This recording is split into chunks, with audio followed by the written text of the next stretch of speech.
আচ্ছা, একটা কথা বলুন তো, আমরা আমাদের এই সমাজে এই যে নরমাল ডেলিভারি যে প্রথাটা বিলুপ্ত কেন করে ফেলছি?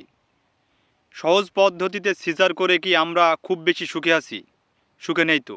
একটা সুস্থ মানুষকে যখন কাটা হয় বা সেখানে দেখবেন যে অনেকটা বড় আকারেই কিন্তু কাটা হয় এবং একটা মানুষকে কিন্তু প্রতিবন্ধী করে ফেলা হচ্ছে।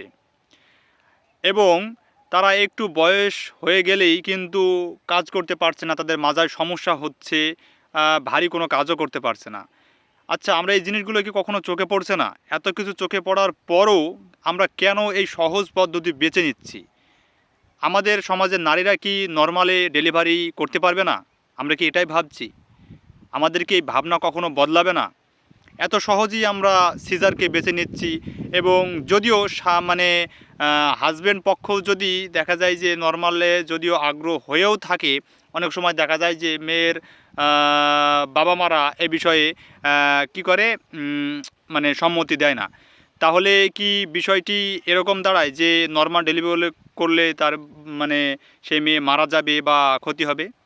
আসলে ক্ষতি তো তখনই হচ্ছে যখন সে বেশি আবেগ আর মায়া দেখাচ্ছে বা সিজার করছে, তখনই তো তার ওই যে সেই নারীর ক্ষতি হচ্ছে। এই ক্ষতিটা কি আমরা কখনোই আমাদের চোখে পড়ছে না? এতে তো আরও আমাদের ক্ষতি হচ্ছে। কিন্তু নর্মাল ডেলিভারি করলে যে তার ভবিষ্যৎ জীবন বা আরও কাজের দিকে সব দিক দিয়ে ভালো হবে, এই জিনিসটা তো আমরা কখনোই লক্ষ্য করছি না। সিজারের দিকে মানুষ বেশিরভাগ এগিয়ে চলছে, এটা তো খুব খারাপ। আর সেই সাথে সিজার যে একজন পুরুষ করছে, এটা তো আরও বেশি খারাপ। কারণ যেখানে মেয়েদের সিজার মেয়েদের করা উচিত, সেখানে করছে একটি পুরুষ। তাহলে এটা খারাপ নয় বিষয়টি?